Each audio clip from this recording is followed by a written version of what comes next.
Erie Art Museum and Edinburgh University's Visiting Artist and Speaker Endowment, or VASE, to identify and host an arts professional to jury the museum's annual spring show.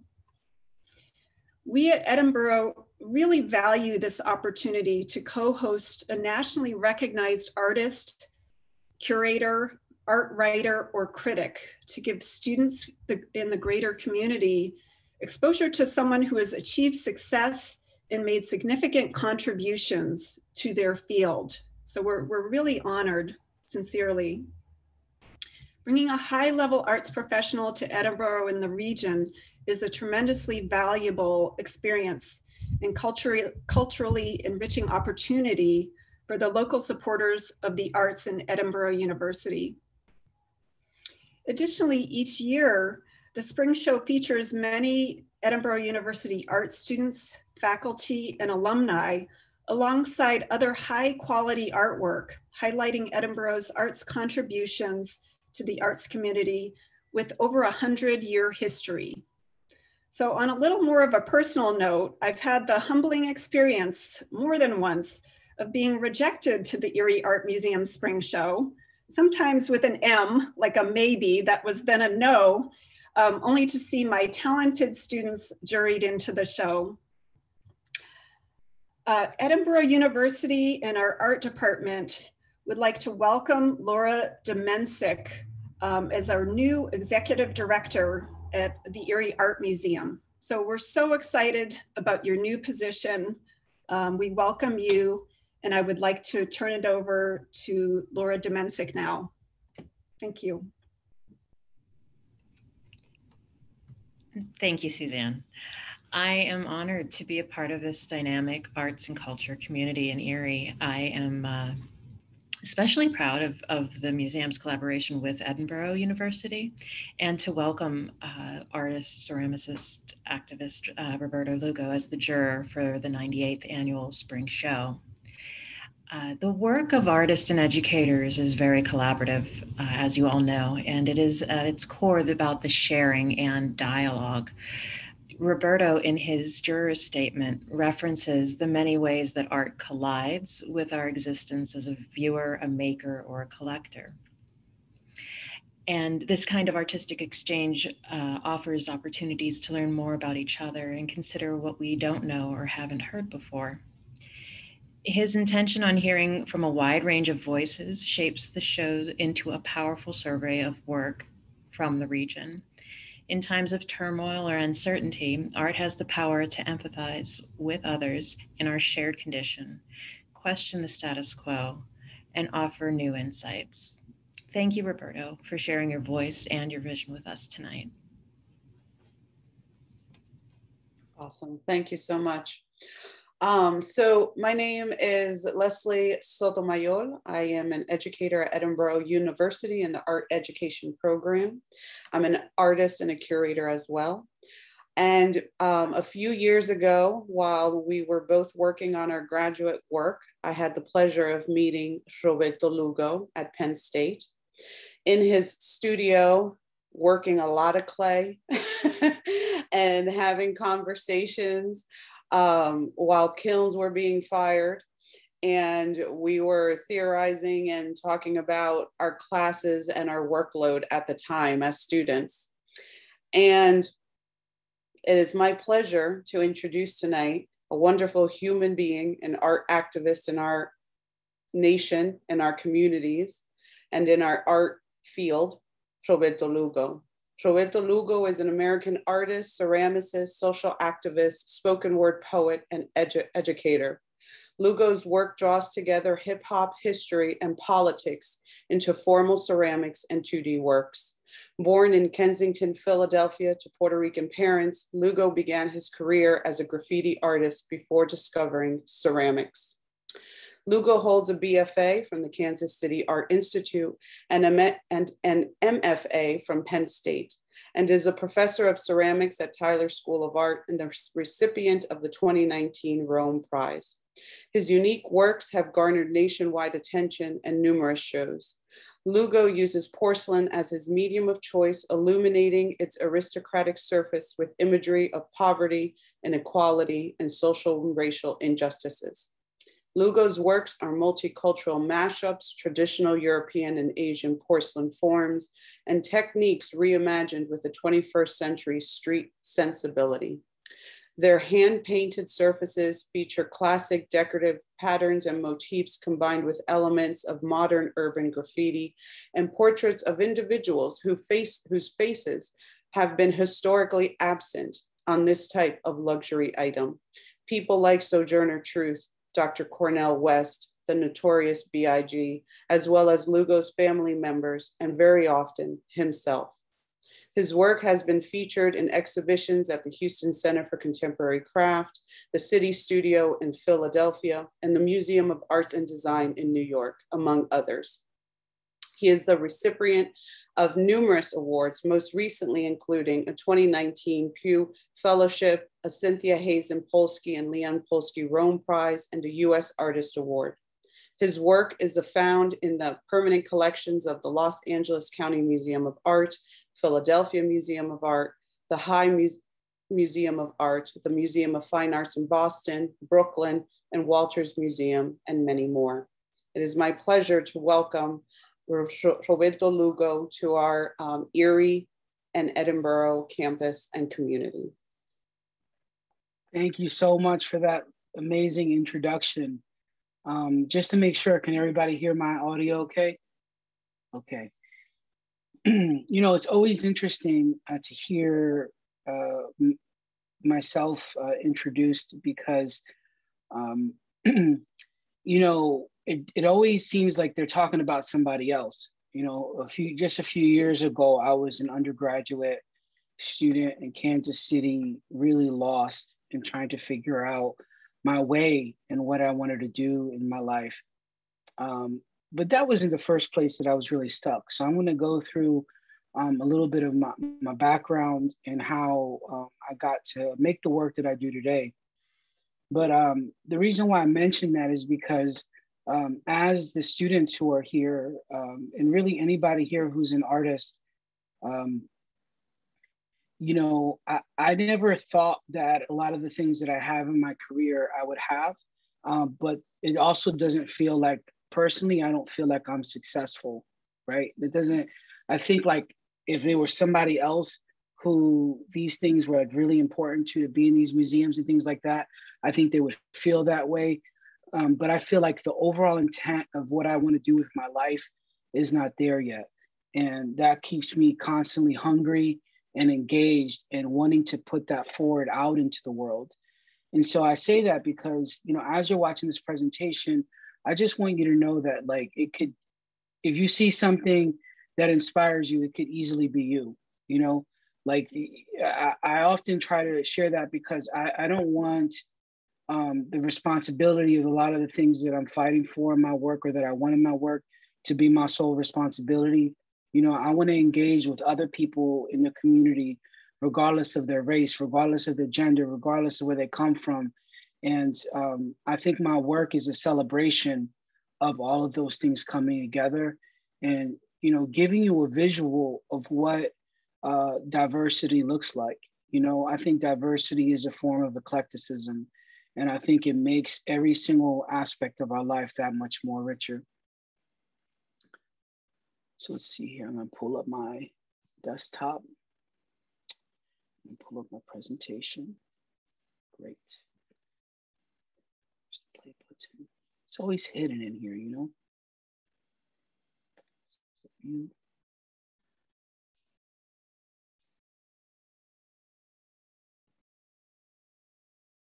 I think this is good just so that I can see my slides on the side here. So this is an image, not of my artwork, as you might have noticed, of my work as an educator. And my work as an educator isn't just at Tyler School of Art as a professor. I donate a lot of my time to teach K through 12 in many different aspects, teach in juvenile detention centers, I teach at seniors' homes. I teach in a lot of places where people don't really care about accolades. They're interested in who's in front of them and what they're saying to them and having that experience. And so I have the blessing of working with the Clay Studio in Philadelphia. And as part of the Clay Studio, they have a program called Clay Mobile, where they actually bring clay to classrooms and they teach kids how to make things in their own class setting. A lot of these schools don't have art programs, and they bring that work back to the Clay Studio and fire it. And they go through that whole process with kids. And, you know, that really got me thinking about, like, I honestly feel like being an artist and specifically being a potter was always inside of me. Like, it's a thing. I think everybody feels when they find the thing they're supposed to do, you feel like this makes sense, you know? And I wonder, like, how many people we miss out on as artists, as thinkers, as all these other things, when people just don't have access to the same things, you know? When people have access to an education in the arts at an early age, what does that do? That doesn't just like create an opportunity for them to make artwork. It also builds things like empathy. You know, it makes people think outside of the box. It makes people listen to what other people are making and pay attention to everything around them. So when I was working with the Clay Studio, they're moving to a new area, which is the area where I grew up. And I said, you know, maybe the best way to introduce the Clay Studio to this neighborhood is just for like me to go outside with a potter's wheel in the street and just teach people how to throw pottery. And what was amazing was every time I would go out in the street with a generator, I would go to all these places, like this one was done at a basketball court, and every interaction was so different. And this one, I just so happened to be throwing when these kids were going home from school. And there was one kid came over to look at 2 kids. And by the time we looked at it, there was 100 kids, you know, wrapped around me that were not expecting to stop and watch an artist's work, you know, but this was magic. And, you know, where my worlds collide are really interesting things, because I heard a story about one of my favorite potters. Her name is Hannah Barlow, and she's the first recorded woman to throw pottery in England. And she told the story about how she came to pottery, and she saw a man throwing pottery at a fair when she was little. And she remembered that her whole life. And so she learned how to draw, and she did everything she could to get into Minton. And so much of her work is what's inspired a lot of the aesthetic in American studio pottery. And I thought about that one interaction, like really put something in her at an early age. And I thought about that, you know, just having that access, because for me, what's really implied through my artwork is not just that, it's not that just that you can be a potter, you know, it kind of spreads out the expectation and the definition that people have for what they can be. Because I think we're all told as a kid, you can be a lawyer, you can be a doctor, or you could be the president, you know, and little by little, it's the world's job to like kick us out of that and tell us that we can't do those things, right? But then, like, what about if at an early age, you know, you think to yourself, well, I can be a lawyer, I can be a doctor, I can be a potter, I can be a, you know, you start to expand that, and people start to pay attention to what it is that they're passionate about, what it is that they like, and they don't immediately turn away from it because they don't think it's going to be a way to feed themselves. So one of the projects that I did with the Clay Mobile is I actually brought clay, we brought clay to the classroom, and I developed this assignment where I wanted them to make a self-portrait, focusing on 3 areas that they like about themselves. And this one young man was sculpting in the corner. He reminded me of myself. His name is Nassim. And Nassim, I noticed that he was just quiet all by himself. So I walked over and go, hey, what are you sculpting? He goes, oh, I'm sculpting a chef. And I said, oh, you like to cook? He's like, yeah, I like to cook. And I said, well, what do you like to cook, Nassim? And he goes, I don't have a signature dish yet. You know, I just thought that was the funniest thing. I'm gonna show you a quick video of me outside of one of the locations teaching people how to throw pottery.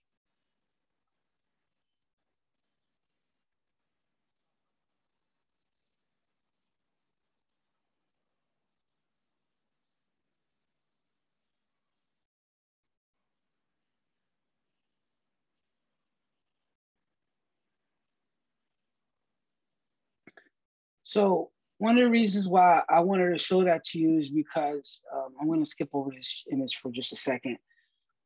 One of the reasons I wanted to show you that interaction is because that's not like this setup thing that we set up just to like get a couple of videos, and that's a physical labor that's happening, you know, that nobody knows about, that people are out there, you know, providing people with their first experiences in clay. And this work is constantly being done. And, you know, it makes me think about the fact that I have a different system of evaluating what opportunities I want to take part in. And they're not what people would normally expect. I don't just do things because they come from prestigious institutions. You know, like this semester, I've turned down a couple of museums to give a talk, but I've also given talks at kindergartens, and I've also given talks at K through 12 schools. And those things I do just because of the fact that I know what their impact is, and I know that my work will go so much farther in that place. And so that's the work that I choose to do. And, you know, part of this work is as I mentioned, this idea of, you know, the potter himself, but then I'm also thinking quite a bit about what is my actual, there's the identity of the person making it. And that's something that I'm trying to expand in dialogue, but it's also like, once we get there, what is the work about, you know? And so in that regard, I'm also thinking about the notion of representation.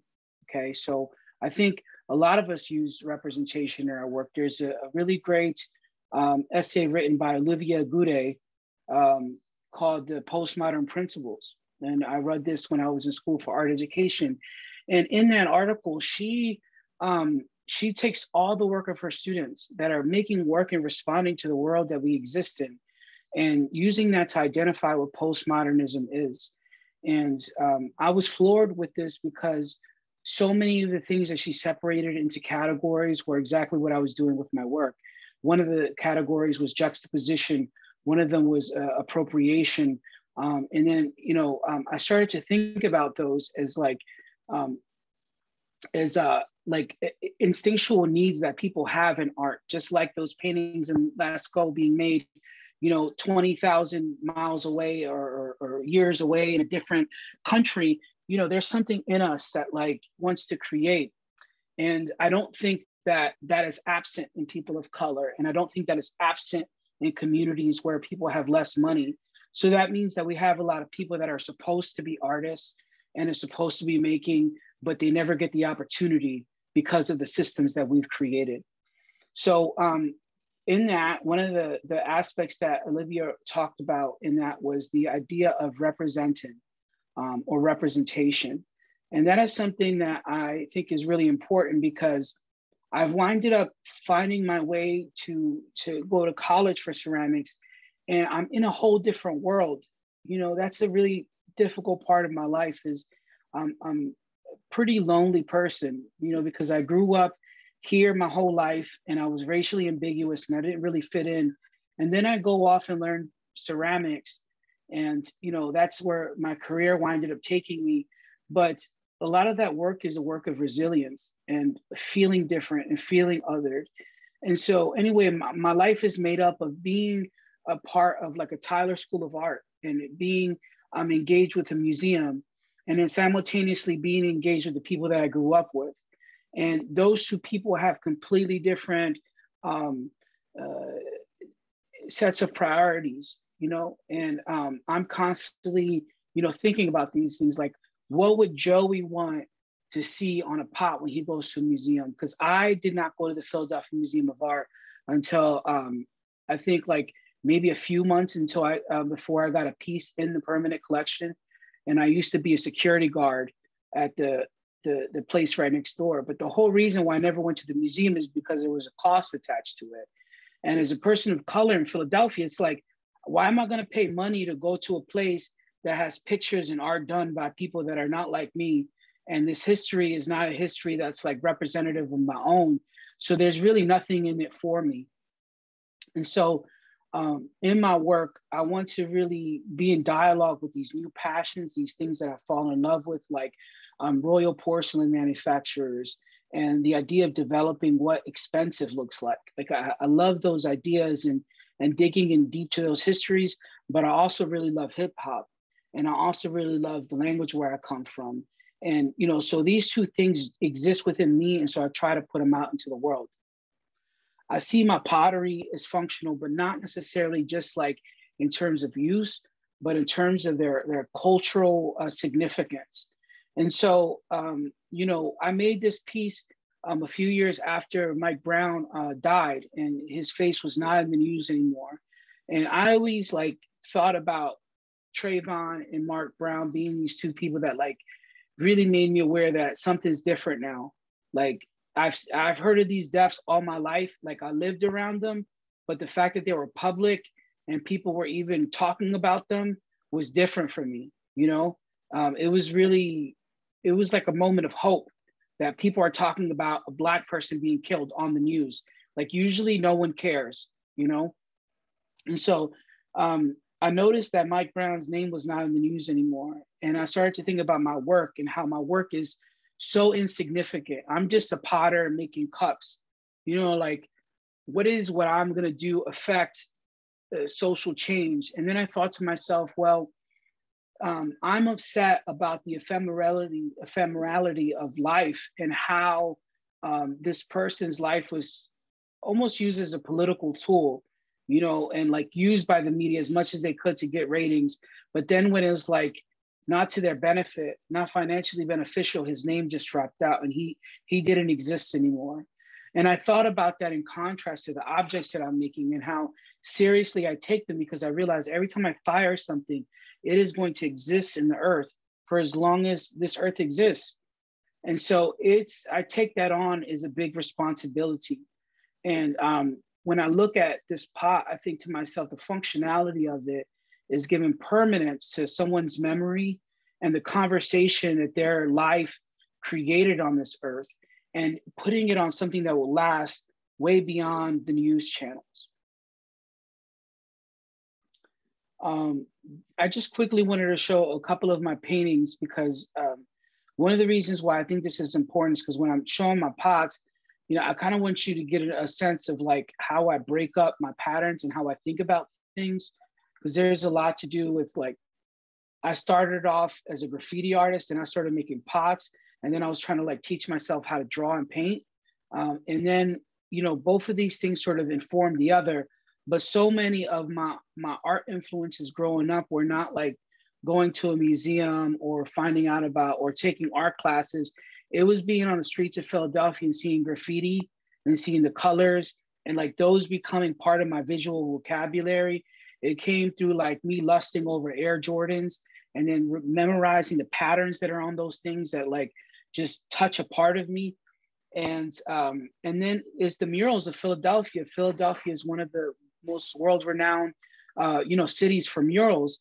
And so many of these murals are Black figures and historic people. And so I grew up, like those were my two things. And so my mind, I think these images just give a quick representation in terms of my presentation with what I'm trying to do, which is like take these facets of imagery that are so iconic to pottery that regardless of your background, you can find some association with. And then also intertwine that with symbolism and imagery that can only be found where I come from, and making those two things synthesize together. And so that's something that I'm constantly thinking about. Where I'm from Philly, I'm from Kensington, but where I grew up primarily in the 80s and 90s was during the crack epidemic. This is an image like from the last couple of years, but it's a definitely much different place today. It's not much, but it's a little safer. The building in the middle was a store that my father bought when I was about 10 years old. And I think about this store often because when we moved in it, he was really confident that we were going to start to be able to make our own living and have our own family business. And this place didn't have a bathroom. It didn't have a kitchen. We just lived in it, you know? And going outside and looking at every other person and being like, man, he's probably got a bathroom, man. He's probably got, you know, their own running water. it puts so many different things in perspective for you. And at an early age, it sort of developed this idea that money means superiority, and whiteness means superiority. And even when my parents weren't doing it on purpose, they were teaching me that. Like whenever we had a friend that was white, it would always be Mr. Billy or Mrs. Betty. They would always call them Miss or Miss, like as a form of respect. And so one of the things that I realized is this business of my dad's wasn't very successful because it was filled with all these eclectic things that nobody would go to one store for, like Vicks Vapor Rub and Bernstein Bear records and those watches with the calculators on them, like this hodgepodge mix of things. But in his mind, these were things that white people buy, you know? So like you move, you buy a store, people are gonna come, even though you don't use this stuff, other people are gonna come and buy this stuff. And it failed. And I remember for some time, my dad would just take some of the products that he felt like people would most likely buy, like these plastic kids training potties. And I remember he had some Batman Returns posters. He used to post up on the corner and just put all these things out. And I just remember him making a sales pitch. He used to always go, I got what you want. I got what you need. Yeah, I got what you want. I got what you need. And it was like the thing that he heard the other person before him selling in that corner would say, I got what you want. I got what you need.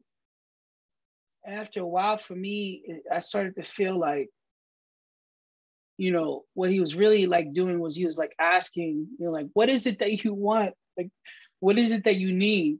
You know, because he was like physically in the world, like he could touch things, you know, he could work for labor, but he wasn't really included. He wasn't a part of the dialogue.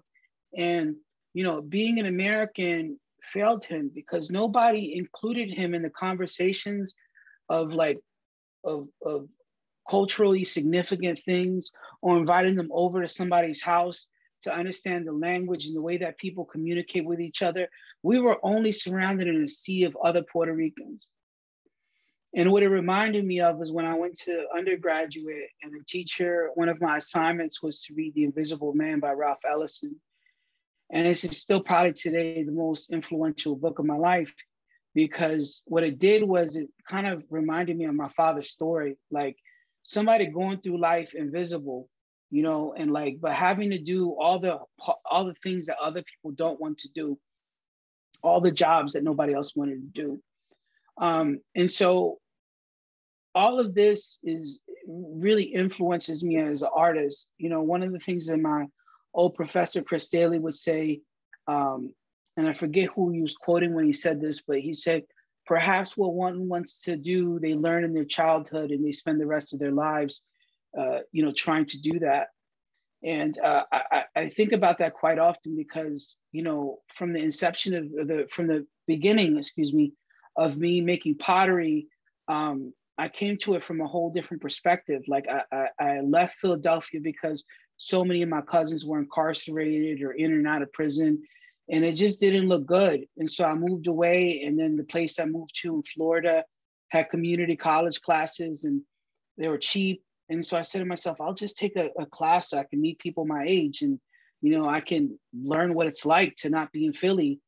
And the teacher was a potter, and he said, you know, you should try doing the potter's wheel. A lot of people hang out over in the pottery studio.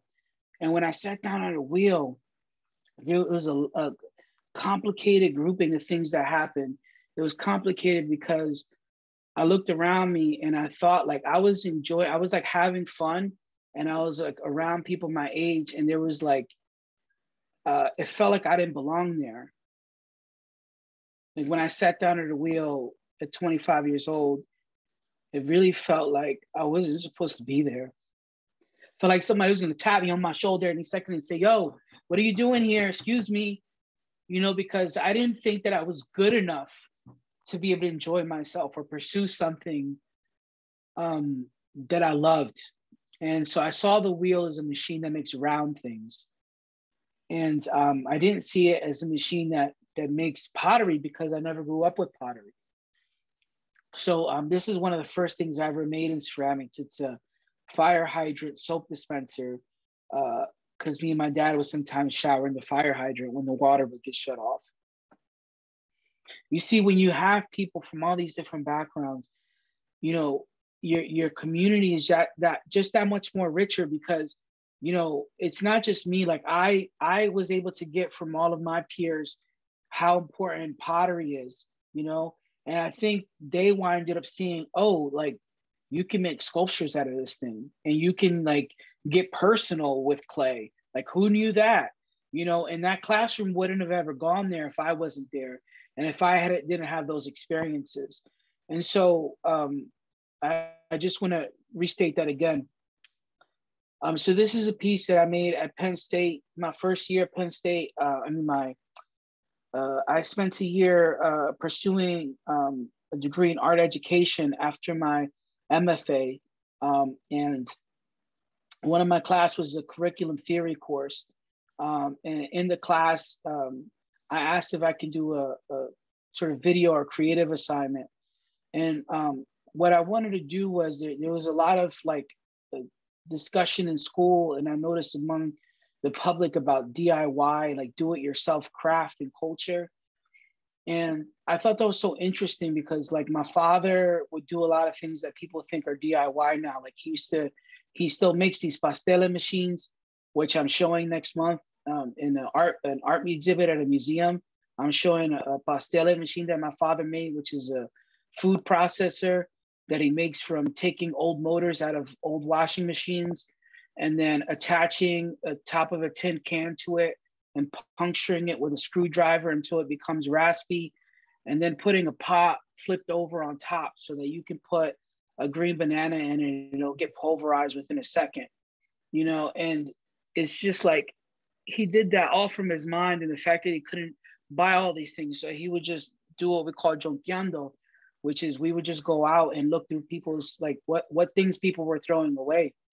And I wanted to think about that DIY, and I wanted to think about the way that people use the word ghetto often to describe somebody rigging things together, but primarily that's used as a term for people of color fixing something, like a Black or Latino person fixing something, oh, like, you know, you're ghetto rigging it, you know? And, you know, I'd always been so shy about talking where I'm from, that, you know, I started to like do it as a form of resistance to like own where I'm from and call myself ghetto and be proud of being ghetto. But I wanted to define that and say that like, ghetto is resourceful. Ghetto is a form of resourcefulness. I'm just gonna make sure that little bit of video that that I played, were you able to hear some sound? No. No. You don't hear anything right now? No, there's no sound with it. Okay, hold on. I think that might just be because I have my headphones on. So I'm gonna remove these and that'll help remove these temporarily. Okay. All right, so I'm gonna start playing it now. Yes.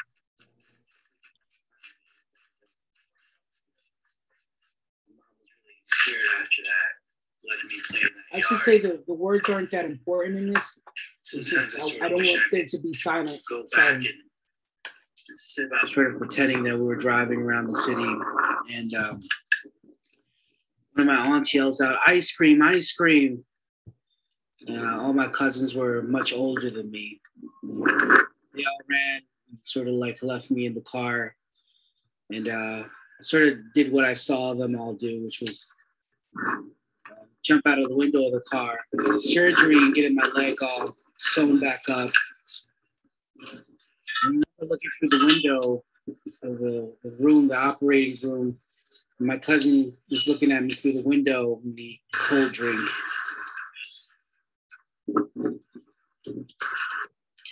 I think maybe even in some ways I was thinking back then, even as a little kid, that didn't matter what pain you had to go through as long as you could sort of get that soda at the end of it.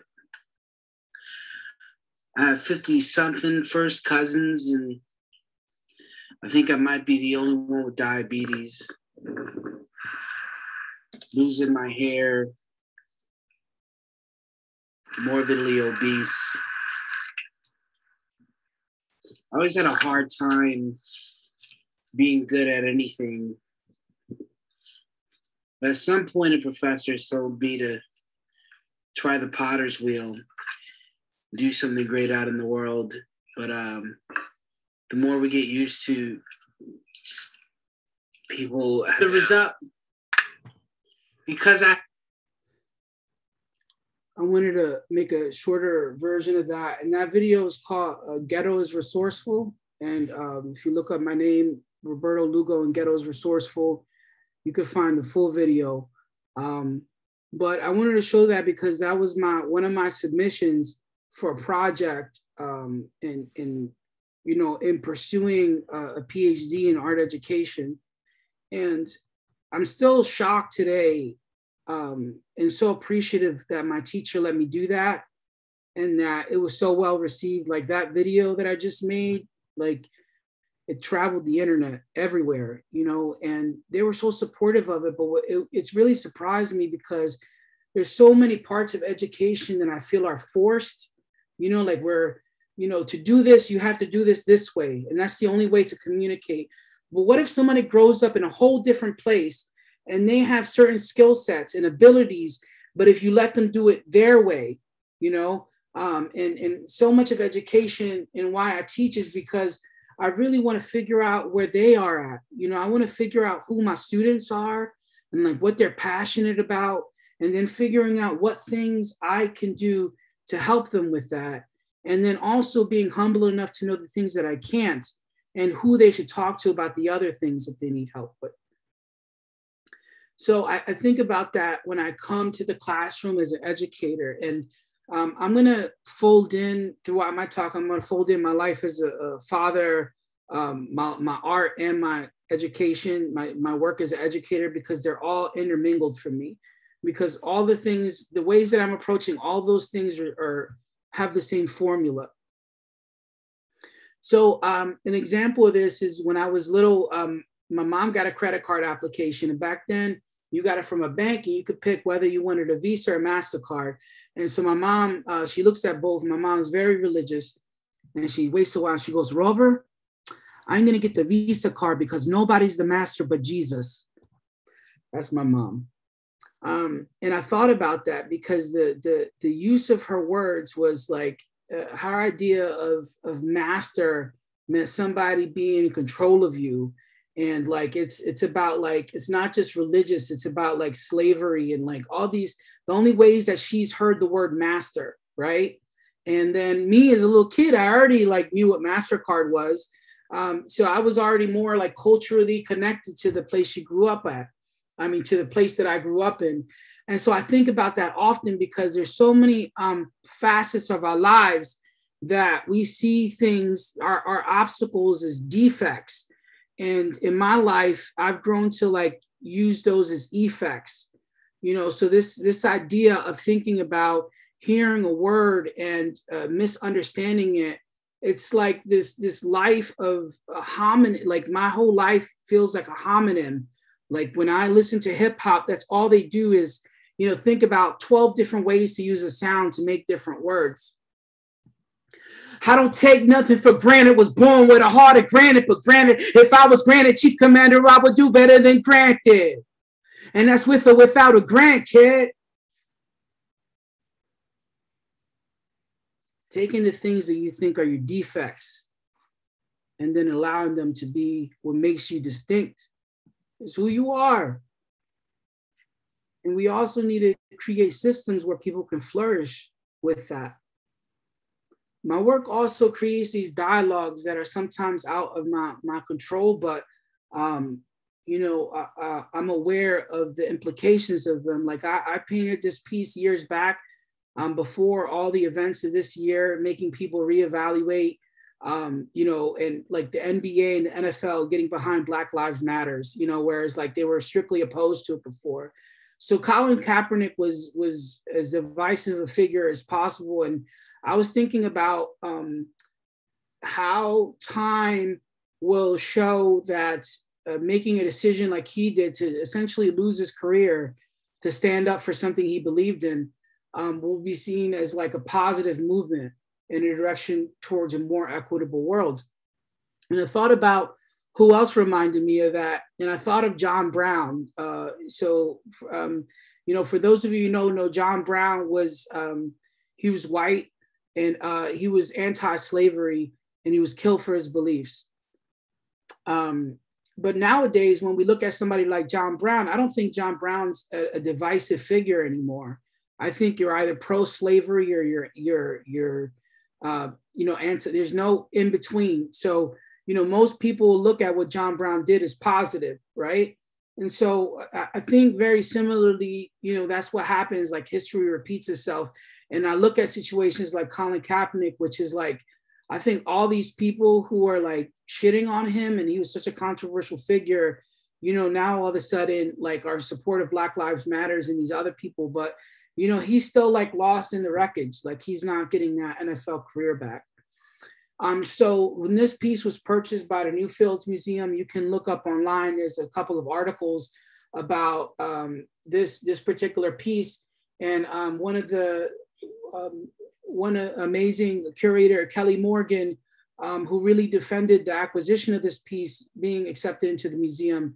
However, there was a lot of backlash for putting Colin Kaepernick's image in a museum in Indiana. And so anyway, the piece is on display, and I recently talked to Kelly, and I was like so grateful to her because I felt like really validated, you know, like that a Black woman was fighting for me to have a piece in the museum, made me feel like really accepted by, you know, the communities of color, and like a Black curator at that. It just felt really important to me. And around that same time, I got a piece in the African American Museum for History and Culture, and that's at the Smithsonian. And you know, that also like made me feel validated. And then I talked to Kelly, and I was talking to her about it. And she's like, you know what made me love this piece was the Wu-Tang Clan symbol on the bottom of it. She's like, because I got what you're doing, you know, like I know where you come from because I come from there. And like, I want that to be in this space because this is where I have to work and live and be. So why can't there be anything in here that talks about where I'm from, you know? And that was just a really special moment to me.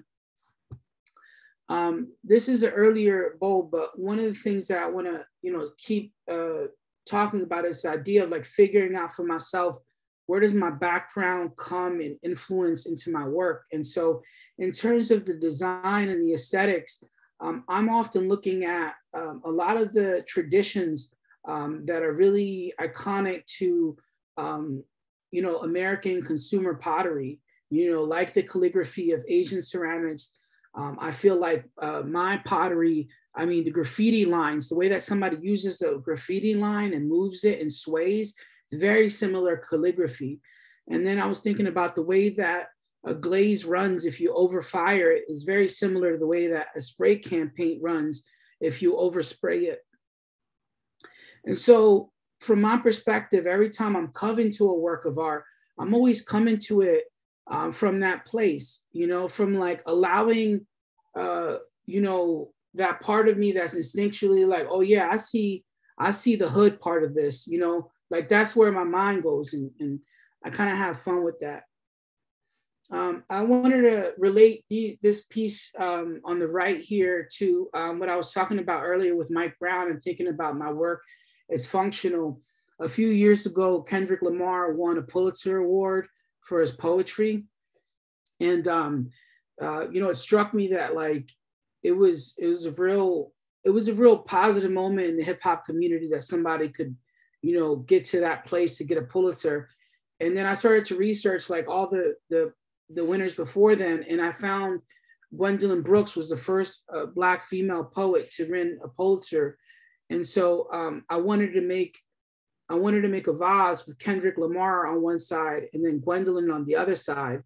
so that, like, you know, as people are learning and like seeing how high you can fly with somebody like Kendrick Lamar, and that be a great thing, but them having an understanding of like who paved the way for that to exist and what does that work look like and sounds like, you know, because I find it so interesting that, you know, like a Black woman was the one that really paved the way for Kendrick Lamar to be where he is, you know, and receiving that award.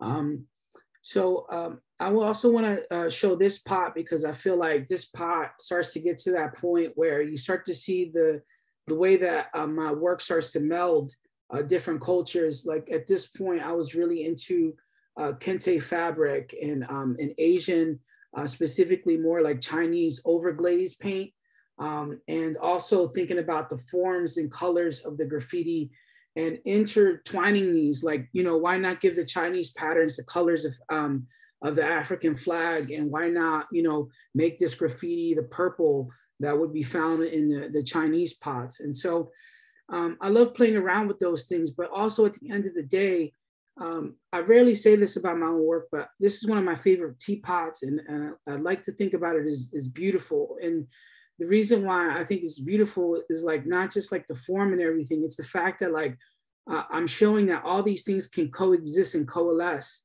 you know, and be beautiful, and still each part of it being important, you know, like nobody's more important than the other. It's just you're making way for everybody to be allowed to be important, which I think is the thing that we often miss.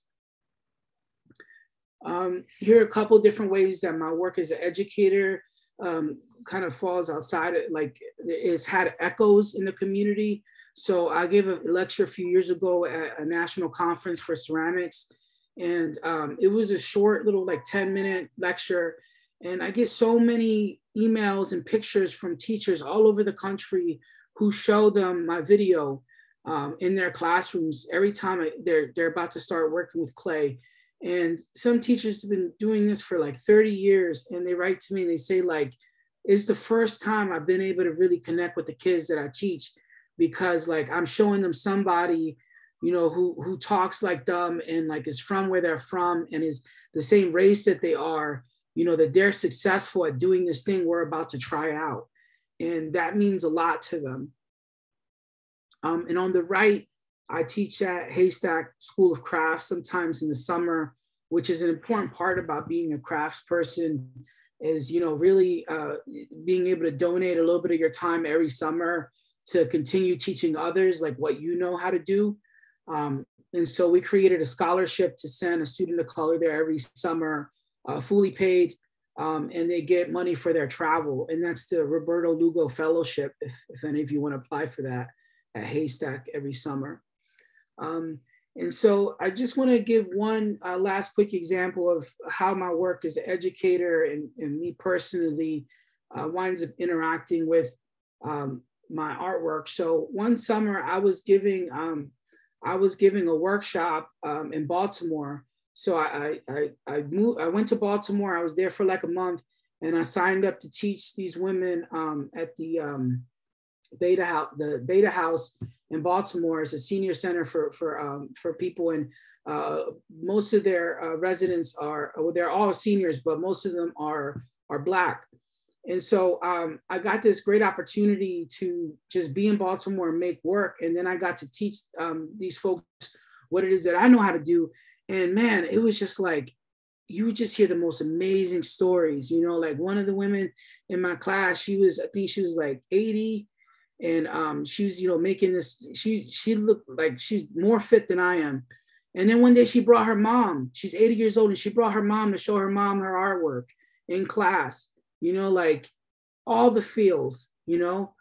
And through this process, what's really interesting is like, people think that being an artist comes from you networking with the right people and getting these opportunities. So I'm in here and I'm just minding my business, teaching them how to make mosaics, and we're having a great time. And then I get a call from the Walters Museum, which is in Baltimore, and they wanted to talk with me.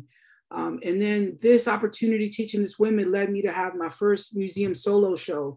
And, you know, it came from me volunteering my time to be with people and just engage with them. you know, and through this process, I started talking to these women about like what I was hoping to do in this exhibition. And it was amazing, like the stories I would hear, and that really led me into the research that I did. So the location for the exhibition was at 1 West in Baltimore, and it's really the center of the city. And this home is attached to the museum, and it was the home of a secessionist slave owner. And one of the enslaved people that lived there was named Sibby. And, you know, we would read letters about Sibby, about the home. And then we started to figure out that there's like, obviously a lot more Sibbys out there, you know? And so I went to the archives in Baltimore and found images of enslaved people that were just in a flat file, never to be seen again. And I thought about that and how like, porcelain was, you know, is the most expensive thing you can have in your house at the era that when this house was like in its heyday. And, you know, what would it mean if I put the images of the enslaved people on the mantles as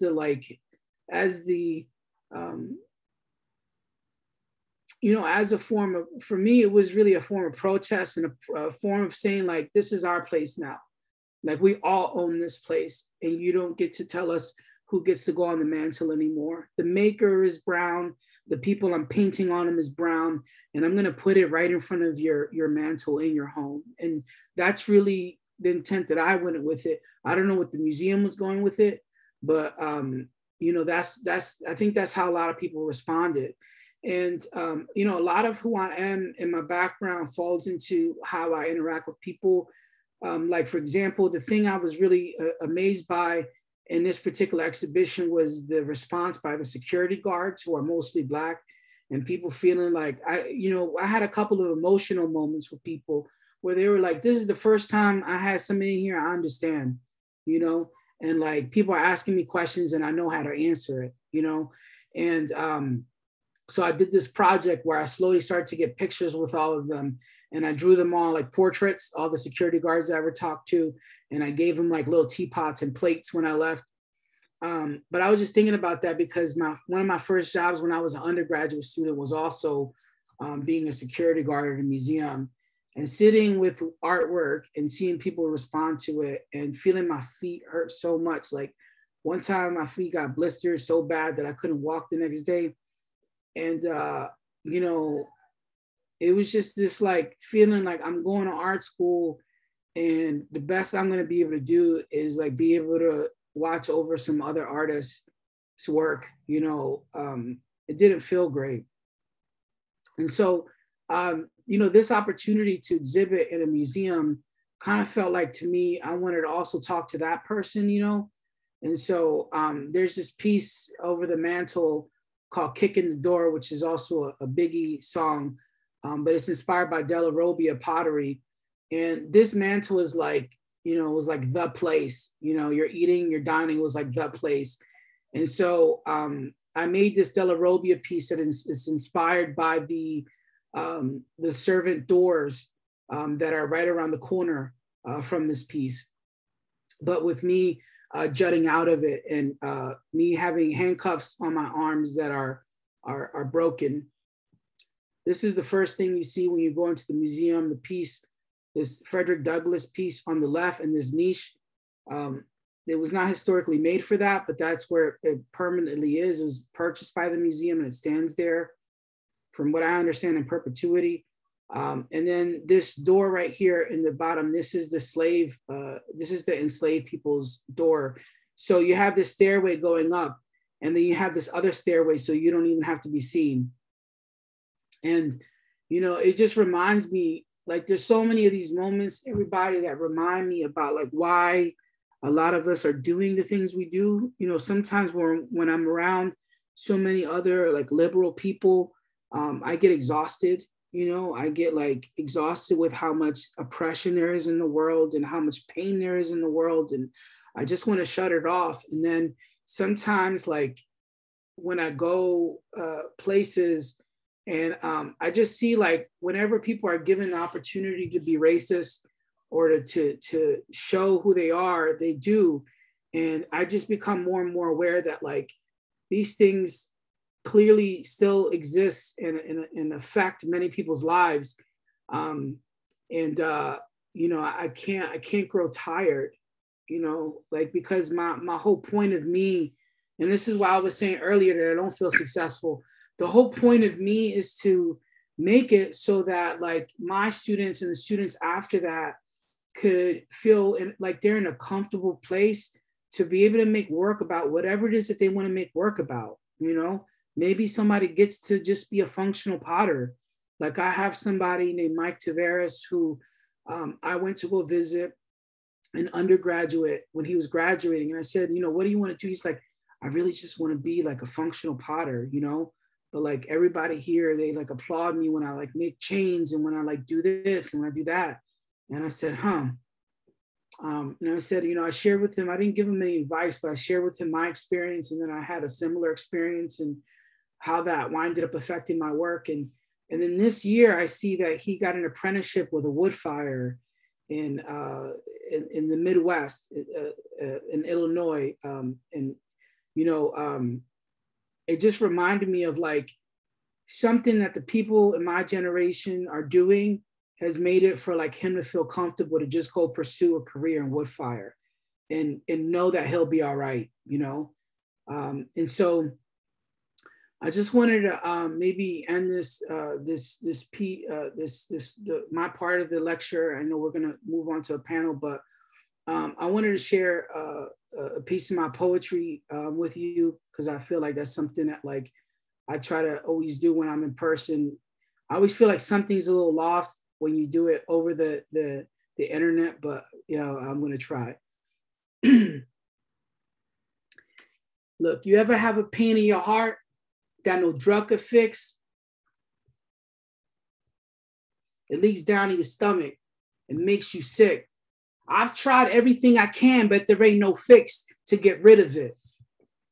Well, look, hear my words and stand tall like a New York Knick. I know you dealing with nitwits, been smoking your cigarettes and chewing your nickerettes and filling your stomach with liquid as strong as liquor gets. But listen up, those who fall are destined to ball, because in spite of it all, you're the first that you call when you press to the wall from dealing with y'all. So don't get mad when this world don't think you're a 10, because in the end, those who've seen this world's ugly are the dimes in the end.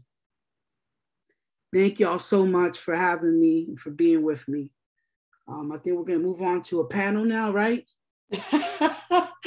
Oh, man. Amazing. Amazing. Thank you, Roberto. That's moving. Yes, we are going to move on to Q&A and conversation about so much that you touched on. And I know we won't get to everything. We allotted about half an hour for that. But I got to catch my breath for a minute after that. That was powerful. That was powerful. Okay, so I want to introduce two panelists that are with us, joining us today to go along in an extension of this conversation that you have begun to share with us and make yourself vulnerable with your art and your lived experiences. And that's with the first person I'd like to introduce is Dr. Stephanie Diaz-Morel, who's an assistant professor of graduate social work at Edinburgh University of Pennsylvania. She earned her PhD from FAU, Florida International University, where she was awarded a student scholar in health disparities research fellowship offered through the Center for Research on U.S. Latinos, HIV and AIDS and drug abuse. Her work then was fueled by the National Institute of Health as a C Salud student scholar and health disparities research fellow, and her research contributed to the reduction and prevention of health disparities affecting the Latinx populations in the United States. As a licensed clinical social worker and master certified addiction professional, she has worked within nonprofit community organizations and in community hospitals throughout South Florida, providing direct clinical services to Latinx children, families, and adults experiencing addiction. She was born and raised in Miami, Florida, and is the proud daughter of immigrants. She grew up witnessing injustices throughout Miami and was inspired by the multicultural environment she grew up in to seek social justice by becoming a social worker and attaining higher ed. She is the first in her family to earn a doctorate. Our second panelist is Linda Cordell, who's socially awkward and full of repressed anger, as she self-identifies herself. She anesthetizes herself, spending mindless hours carving and painting detailed textures on humorous and uncomfortable porcelain animal sculptures. A child of the revisionist era, her work reinterprets the figure, enabling animals to break the chains of cuteness and noble savagery. An appreciation of the ridiculous, a love of beauty and skilled craftsmanship, and the belief that domestic objects are social propaganda all contribute to her work. Linda Cordell, who was born in Oklahoma, lives in Philadelphia and the Fredonia, New York area, received her BFA from New York State College of Ceramics at Alfred University and her MFA from Louisiana State University. Her 25-year livelihood in ceramics has been cobbled together by an abundance of temporary employment as teacher, technician, and modeler, the occasional sale of work, grants and awards, and a very lucky real estate decision and the support of an employed spouse. She has been an artist in residence at the Clay Studio in Philadelphia, Northern Clay Center in Minneapolis, and the John Michael Kohler Art Center in Wisconsin, University of the Arts in Philadelphia, and the University of North Carolina in Greensboro. Linda has received numerous fellowships, including from the Evelyn Shapiro Foundation, Pennsylvania Council of the Arts, New York Foundation, McKnight Foundation, and Pew Center for Arts and Heritage. Her work has been exhibited nationally and internationally, most notably in the Shenandoah International Craft Biennial at the National Shenandoah Museum in Korea, the upcoming International Invitational Exhibit at Bernard Foundation in France, and the Fuller Craft Museum in Brockton, Massachusetts. So welcome, Linda and Dr. Diaz-Moral. Thank you so much for taking time to be a part of this panel and respondent section to our Artist Talk with Roberto Lugo. Please, I also invite everyone in the audience to drop in questions, reflections, comments in the chat. I'll do my best with my colleagues to moderate that and make sure that I get to everyone. But I want to open it up. There are so many beautiful things that, beautiful and vulnerable things that you shared about your work and your trajectory and how you have been led to where you're at now. And I think I want to turn it over to my colleagues, to Linda and Dr. Diaz-Moral, to say a little bit about maybe what they're reflecting on from your talk, and initiate a little bit more of the conversation. I was really touched and resonated by your explanation of resilience and the arts, and how clay and your studio work has been a place for surviving and creating resilience in your own life and paying that forward in the community and as an educator. And so I'd like to unpack that maybe if we get a chance, but I want to turn it over to my colleagues as well, and hear from them. Thank you.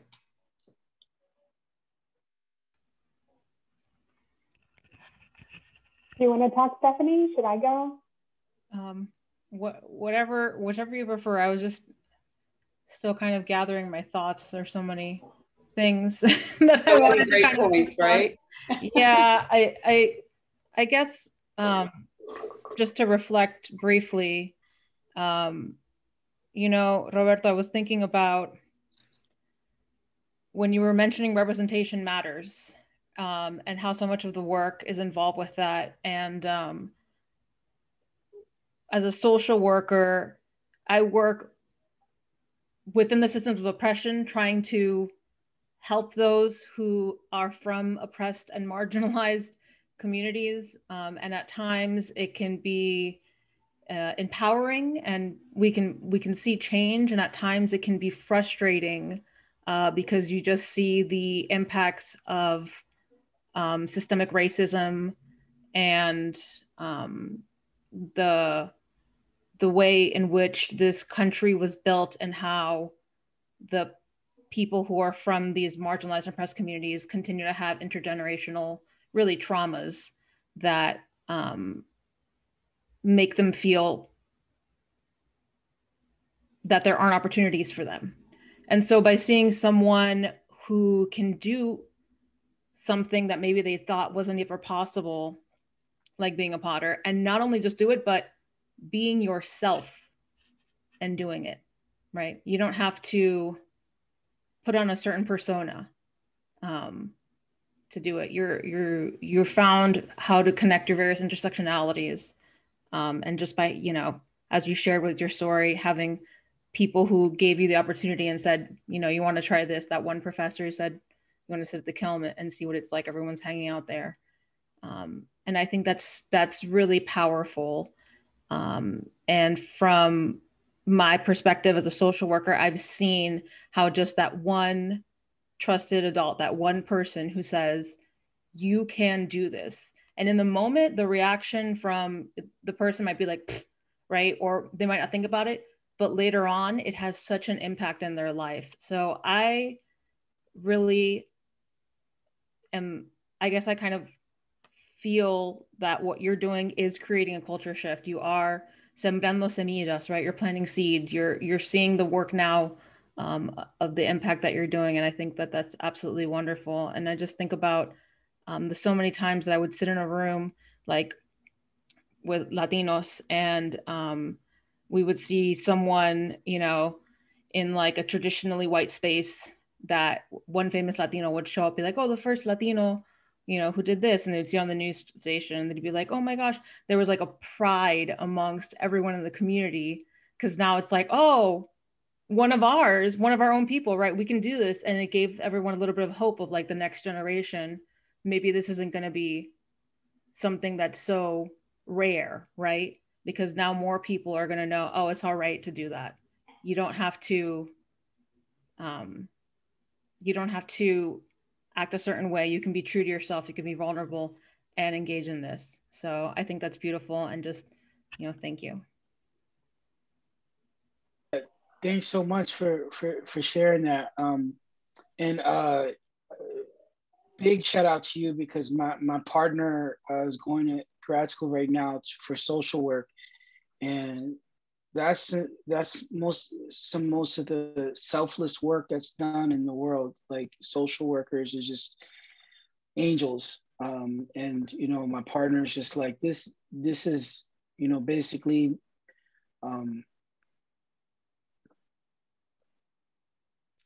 for a lot of these people, might be the first time that they have somebody who's actually asking them about what their feelings are, or what they care about, or in it to help them without needing anything from them, you know?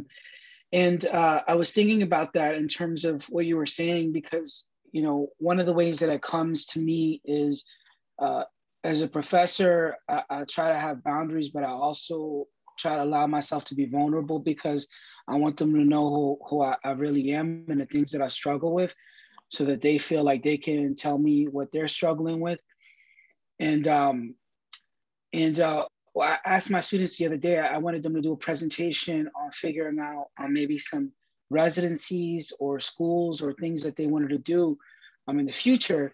And, you know, I asked one of them, I was like, what's your perfect residency? Like, what would that look like?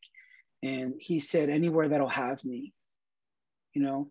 And I let that sit with everybody for a little while. Like, I didn't say anything, I didn't respond to it.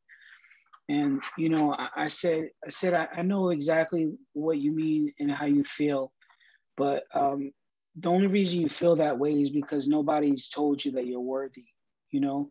Like, there is no difference between you and the people that are getting that residency, except for that they're applying.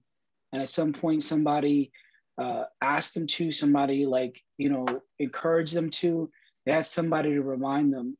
And, you know, one of the reasons, honestly, that I stuck with pottery, Stephanie, is because it was the first time when I was 25 years old that somebody told me I was good at something, you know, and like I wanted to like live up to that. So yes, absolutely. I think like those little interactions make a huge difference. So before I turn it over to Linda next, I just wanted to, one of the questions that came through so that you can kind of hang it while Linda shares her feedback. Any suggestions for changing the systems of oppression in the art world is one of the questions. And the second question is, I think it is alarming the lack of education equity across a variety of subjects in our schools and communities. From your experiences, what are some ways that an individual can help bridge that gap? So I think we'll just marinate on that for a little bit while Linda, if you want to share your reflections and comments. I keep looking at this and thinking about it from the position of a maker, and like thinking back on the times, you know, when I started and how I got involved in it and what I thought about it and how hard that was. And I'm so curious about like your experiences early on, because it did feel like education in the beginning when I was going to it, that there was kind of an ideal that you were expected to hold to. There was expectations. And that idea of bringing your own personal history into it was something that came so much later. In some ways, it felt like it almost came when I got out of school more than it happened in school. But I'm curious to hear how that happened for you. Like, did you always feel safe expressing yourself through your work from the beginning, or was it something that had to develop later on? Yeah, that's a great question and a really great point. No, I didn't. And one of the reasons why I took art class, I'm not sure if I shared this, but I wanted to be around people my age, which I think is a very normal feeling for someone in their mid-20s. And I was always working these like, you know, 9-to-5 jobs. And I didn't want anybody to know where I came from. And I'd never had to write a paper in my life. You know, I was 25 and never had to write a paper. So I said, I did some graffiti when I was younger. Like maybe I'll take an art class and maybe that'll be a way to like test the waters. And the teacher was a potter, you know, and this like desire that I had in me for community, it was ever present in the pottery studio. And I mean, you can go to any school around the country. If you want to find people, you go to the pottery studio because it's always happening. You know, we're dreaming about that touch. And so, you know, those sort of things happen. And I think like for the longest time, I was making work that like the only thing I could think of, you know? So it's like, it was just my experience. So like when I came to pottery, like I said, like I couldn't imagine just making like a teapot or a cup, because I really didn't like the settings that I had in my mind for my priorities did not understand why somebody would make a cup in a pottery studio when they can buy one really cheaply. Like for me, I was always seeing time as money, and I saw it as a waste of money. And so that waste of money must mean that they had money. So, you know, at the beginning, it was like that, those were a lot of the things I was battling with. And I actually went to undergraduate when I went from community college to the Kansas City Art Institute. I went there to make functional pottery. That's what I really wanted to learn how to do. And they had some great teachers. Paul Donnelly was excellent, excellent professor, and Carrie Esser, and you know, all these just amazing people. And but the problem is I was left to this point where I didn't really feel like I could just make functional pottery. It felt like I had to defend why I was there. And I felt like by defending that, I had to share where I'm from. And sharing where I'm from made me eventually have to embrace that. And so I think initially it started because of the racism that I was facing at Kansas City Art Institute, primarily by the students. Like students calling me a Mexican gangster, and they had a poster at school with a picture of me, and it just had like sombreros that were UFOs that were picking me up, and I was a taco. And you know, you just can't imagine somebody wrote the N-word in 12-foot tall letters in neon pink in front of the new president's parking spot, which was a Black woman. So going to that place, like everywhere I will go, people ask me for my badge. Like there's only a school of 700 people, so we kind of knew each other. But that got tired fast, where I kept just going to this class and that class and realizing like, I can't hide this. Like I can't just make functional pottery, because there hasn't been enough people like me that come from where I come from that have done it, where people are accustomed to it and aren't asking me stupid questions and making my life that much harder. You know, so it came from that place. And then eventually I started to see the impact of it, because one of the things was what I was making had bigger implications than I even intended. You know, like one time I made a piece about my obesity and just like waking up and just squeezing my stomach.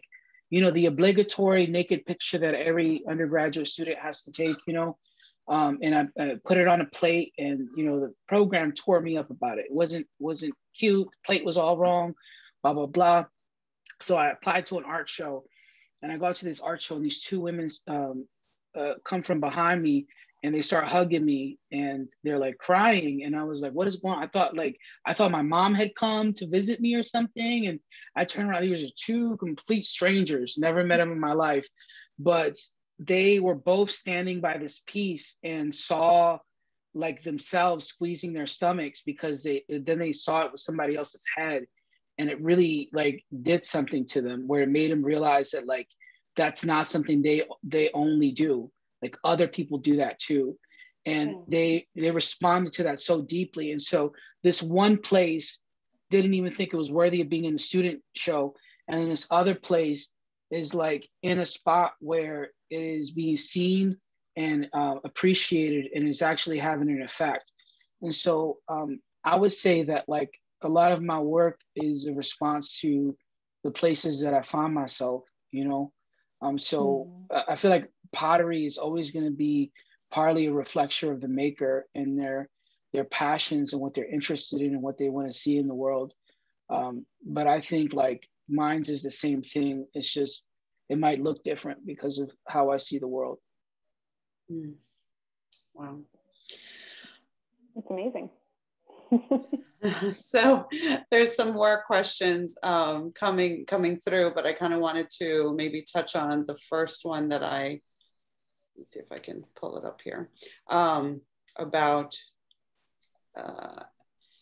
any suggestions for changing the system of oppression in the art world. I think that one of the things that I took away from what you were sharing is how, as educators and artists and community involvement, we embody these spaces in very specific and intentional ways, or we can.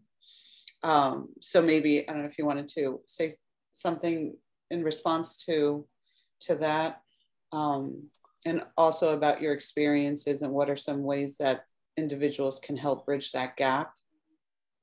And then I'll follow up with two more questions that have come through. Yeah, I mean, I think like a lot of these things do come from a lot of, I primarily, talk on issues of race, because that's what a lot of my experience has been.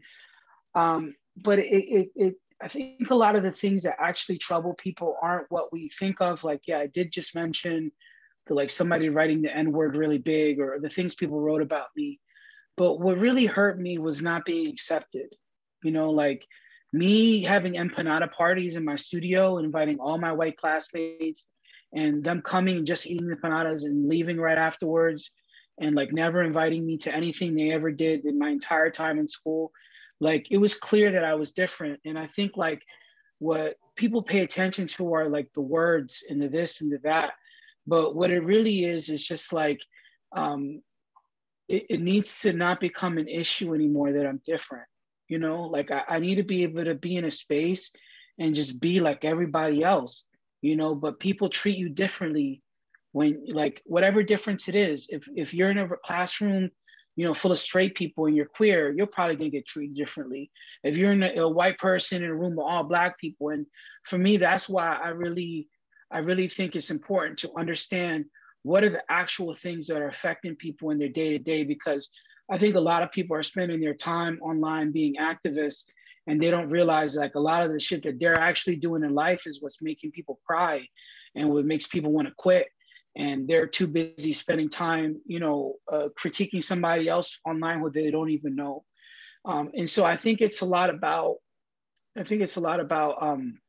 making space for others, even when it's not convenient for you, you know, like sometimes you kind of want to be comfortable and around people that are just like you know, but you have to also remember that that's an opportunity to like change somebody's life and treat them just like normal and just let them be, you know?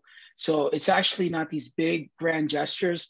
Yes, clearly there are systems, but I would say that the greatest thing you could do day in and day out is just like feel normal around being somebody who's different than you, which is like something that you're completely capable of doing, but something that most of us don't put the effort into doing. Embracing our human experiences. Yeah, absolutely. So another question that has come through: do you feel optimistic about social media's role in spreading awareness of some of these issues, specifically pertaining to the art world, where Instagram accounts like Change the Museum are collecting and publishing individuals' experiences? Yeah, I definitely think that social media plays a role in that, you know, but I also think like generationally, it just always comes by a different name, you know, and I feel like I'm not going to hold on too tight to social media because I don't know if it's going to be around in 10 years. And what I mean by that is like, there's things that that happen that we don't even, like, we didn't know 20 years ago that all of us would be attached to cell phones, you know? So it was like, what are the magazines doing? You know, what are the literary journals doing? And so I really think that it's sort of like the magazine of the time or the newspaper of the time. And the biggest difference is that it's more people have an opportunity to have voices.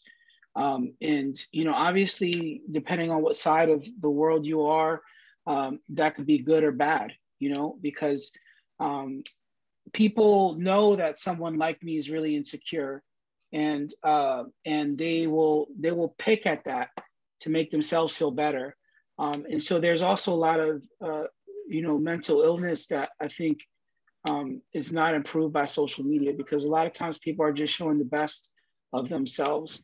Meanwhile, you're struggling and no one's just saying, look, I didn't get into a show today. Like, how many times you see an artist be like, I didn't get into shit this year, you know? And it's like, it's all our lives, you know, right. like Absolutely. It's all our lives. Like, I got turned down for 4 grants. It's like, I don't want them to know that, because then they'll think that I'm not as good, you know? And we like, in reality, it's just, we create barriers between ourselves because of that. And so I think social media can be good, but I think it needs to be more real, you know? And like be more vulnerable and not just be about the facade. Absolutely. Michael asked, have you experienced any LGBTQ artists of color who feel conflicted about being caught between racist and homophobic attitudes with both the white and non-white communities? How do these conflicts influence their art expression? Yeah, you know, I've had that experience quite a few times. And I learned a lot from being a professor at Marlborough College in Vermont, because it was a community where a majority of the student population was LGBTQI. So it was different, you know, and it really like made it where, you know, every single person you met, you didn't assume what their pronoun was, you know, because you just like engaged with a conversation with them and really listened and paid attention to what they were giving you. And that was really special to me. And then going from that place to moving back to Philadelphia, I became really aware of a lot of injustices that happen. And exactly what you're talking about, what you're talking about, this conflict with being LGBTQI, and then also being, like, let's say in a Black or Hispanic community, where a lot of times, there's a lot of homophobia in those communities, and you're trying to like celebrate those communities at the same time. You're like, this community is also problematic. Like, we got to figure these things out. And so there are people who receive the worst of both of those things. And I had a student a few years ago who came to Haystack Mountain School of Crafts, and they were trans, and they had taken a couple classes in college for ceramics, but they had saw my video years ago, and they were waiting for an opportunity for them to just be with me and make work with me. And I was really just so inspired by this person that we stayed up for 2 weeks, and we made things with clay, but we mostly made music together. And we'd like, watch kilns fire and sleep by them. And it was just like this thing where we felt like we like found another person that gets it, that like gets all the things. And there's a lot of things we don't have to say, so we can just like make music together. And so I really feel like it's very important to make more places like that, where, people are able to explore their creativity without like immediately having to over explain things or be more present than others just because of where they come from, So like, so yes, I've had those experiences, and it is incredibly hard. It is incredibly hard, and something that I think the ceramics community, I don't know about every other community, but I think the ceramics community is realizing the magnitude of, and really trying to create more safe spaces for the LGBTQI community. I think that your response to Michael's question also ties into the last two questions that I have here, and we're going to wrap it up because of time. But thinking, Dr. Grace Hampton has joined us, and she's asking about how can you hold on to your authentic self? And I think that what you're talking about, the vulnerability, speaks to that. And Mary is asking about what are the things that should be considered to include in curriculum to create these, and I think that you're mentioning it with creating safer spaces where we can have these conversations that are really uncomfortable, that are really difficult, but through the arts we can facilitate. I don't know if you have any other thoughts with those two things. And yeah, I swear to you, I'm not just saying this to sound like an angel, but I have found that what's the right word for this? Generosity is one of the biggest assets that we have as people. When we think about what we can do at all times, like any situation, that has done so much for me in my life, because I quickly see people that are just using me, and I quickly see people that don't need anything from me but my friendship. And that allows me to feel like I can just be myself, And so I'm constantly thinking of like, I'm meeting these people today, I'm going to make them some bread, Like I have this opportunity to meet with this one student who really cares about what I'm doing. So I need to make time for that. And those acts of generosity, I think, are like what grounds me. But also it's like, it's just all around good, to like think about things outside of yourself. And I think that's probably the biggest bit of advice I'd give. Absolutely. So as we're wrapping up, Stephanie and Linda, if you want to final reflections or thoughts or comments before we end our session here with Lugo. Go ahead. Stephanie, yeah. Sure, absolutely. So I just was really inspired by what you were saying, Roberto, about just being in these spaces. And it made me think about the power of being in a shared collective space, being able to be authentic, and making it feel safe As someone who is a trauma-informed clinician, and I try to include trauma-informed teaching in my practices as well, I think that we should consider moving away from the word safe, because a lot of the topics that we're talking about can trigger individuals, whether they're, you know, consciously or unconsciously aware of it, because of implicit biases they might have, because of generational traumas, because of multiple intersectionalities within themselves. So instead, I would invite anyone to consider the thought of creating a brave space instead. So a brave space is a place where you are encouraged to discuss topics surrounding diversity and social justice, or any other topics that might be considered controversial when you are learning more about yourself or what you're creating. The notion of a safe space can help to kind of calm anxieties, but the truth is that it might not always be safe. So encouraging the term of a brave space and kind of setting it up by prefacing it with that, I think can help to also create some shared collectivist creation, if you will, and give us an opportunity to start talking about why is it that we are in these spaces that have maybe historically have oppressed and marginalized communities that are in them now, and how do we change that, right? What does it look like moving forward?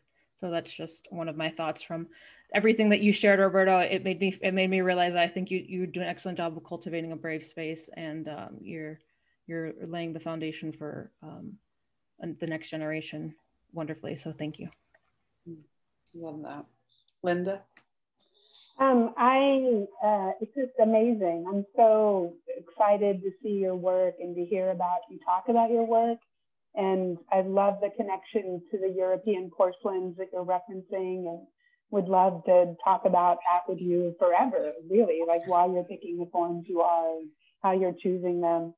I did want to tell you that actually my husband is also a maker, and we both have a connection with the clay studio. Years ago, we were watching the videos that Chris Staley made when he was at Penn State, and he was asking, some of the grad students were being asked about what they look for in a teacher. And he said he really remembered that you saying humility was one of the qualities that you looked for in a professor. And it's something that we both thought about, and I didn't realize that was you until today when you said, oh yeah, that was Roberto Lugo. And I was like, oh, interesting.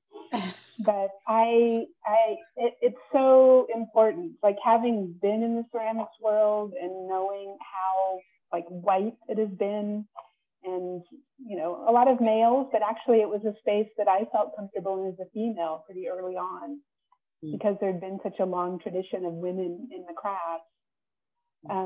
But I can say I went through my entire educational career never having, I think I had one Japanese teacher, but every other teacher I had was white. So just even having other voices, other concerns, other ideas, other interests in the studio. It's such an elemental form, the material itself. It's something that people are so drawn to. That, and it is a way that when you're making, I think you feel free to share. And I think that's why the ceramic studio has always been so active, because it's something everyone's just in there making together and existing together and doing, and then feeling comfortable. And it's a wonderful space. So I think it's fantastic that you're in this field, like you are the field now, which is really amazing. So I'm glad to have this chance to hear you talk. Thank you so much. I really had a great time too. I learned a lot. I got a lot of notes here. Well, thank you so much to Roberto Lugo for being our guest artist, and for the respondents, for Stephanie and Linda. Thank you so much for the VASE committee. Karen Erst is our chair, and Lisa Austin, Dr. Mary Elizabeth Meyer, Shelley Barron, who created, designed the phenomenal poster for this event, and myself are a part of. We are very proud that you made the decision to come and speak with us in our community, in our campus. Next Friday, the 16th at 6 p.m., we're having our last culminating event with Roberto Lugo, TJ Muhammad, and local Erie artist Antonio Howard, which will be moderated by Steve Prince. So 4 phenomenal human beings will be virtually connecting on this platform next Friday at 6. Please join us. Thank you so much for your time. Thank you for everyone who took the time to tune in, to engage via the chat, and to have our energies come into this space together, because I feel like it was a spiritual experience, to echo Grace Hampton's words on the chat. So thank you to everyone. Thank you, everybody. Thank you so much for having me. It says Ashley Lugo up here, but I swear it's Roberto. I hope everybody has a good weekend. Thank you. You too. All right.